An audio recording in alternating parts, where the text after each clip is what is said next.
যে কোনটা মানুষের জীবনে সবচেয়ে বেশি একটা চিন্তাকর বিষয় বা মানুষ যেটা নিয়ে সবচেয়ে বেশি ভাবে। আমি যদি একটু বলি, আমার অ্যাঙ্গেল থেকে মনে হয় একটা মানুষের সবচেয়ে চিন্তার বিষয় হচ্ছে তার রিজিক নিয়ে চিন্তা। বুঝতে পারছেন? সে চিন্তা করে যে মানে কি মানে পড়াশোনা করতে হবে, একটা চাকরি নিতে হবে, চিন্তা করে কি খাবে, কি পড়বে, হ্যাঁ, ফিউচার কেমন হবে, এই সেই অনেক কিছু না।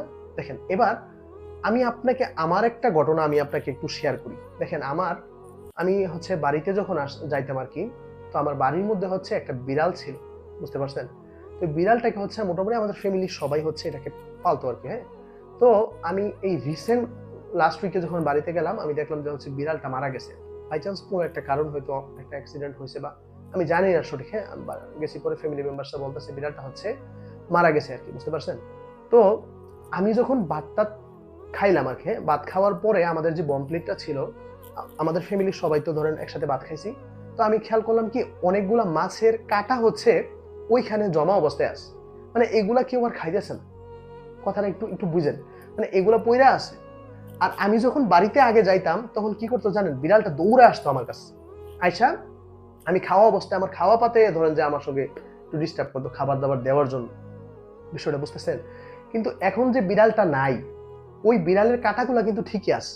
দেখেন, ওই বিড়ালটা যখন ছিল, ও কিন্তু তার একটা রিজিক নিয়ে আমার বাসার মধ্যে ছিল। বুঝতে পারছেন? এখন বিড়ালটা নাই, কিন্তু তার কাঁটা কিন্তু ঠিকই এখানে পড়ে আছে। দেখা যায় আমার আম্মু ফালাই দেয় ডাস্টবিনে বা কোথাও ফালাই দেয়, কিন্তু সে কিন্তু তার একটা রিজিক নিয়া ভাই আমার কাছে ছিল। বুঝতে পারছেন? সূরা হুদের 6 নাম্বার আয়াত আল্লাহ বলতেছেন কি, জমিনে মানে বিচরণশীল এমন কোন প্রাণী নাই যার রিজিকের দায়িত্ব হচ্ছে আল্লাহর কাছে নাই। তো এই জিনিসটা নিয়ে আপনাকে চিন্তা করতে হবে না। আপনার কাজ হচ্ছে আপনার অ্যাঙ্গেল থেকে আপনার রোলটাকে হচ্ছে প্লে করে যাও।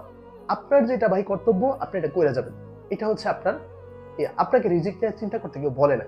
আপনাকে এই রিজিকের ভয়, অভাব, অনটন এগুলোর ভয় দেখা হচ্ছে শয়তান। আপনি সূরা বাকারার 268 নম্বর আয়াতটা একটু পড়ে দেখেন গুগলে সার্চ দিয়ে, যে শয়তান হচ্ছে আপনাকে অভাবের ভয় দেখায়, অশ্লীলতার নির্দেশ দেয়। বুঝতে পারছেন? তো এই হচ্ছে অবস্থা। তো জীবনের সবচেয়ে কঠিন অর্গানিক কেমিস্ট্রি না, জীবনের সবচেয়ে কঠিনতম মানুষের যে চিন্তাটা হয় সেটা হচ্ছে কি নিয়ে, রিজিক নিয়ে। বাট এটা নিয়ে ভাই চিন্তা করা যাবে না। বুঝতে পারছেন কিনা? আমি তো আপনাকে বলেই দিলাম। তো এইটুক। আসেন তাহলে আমরা অ্যালকেনের পরের বিক্রিয়াগুলো একটু দেখি।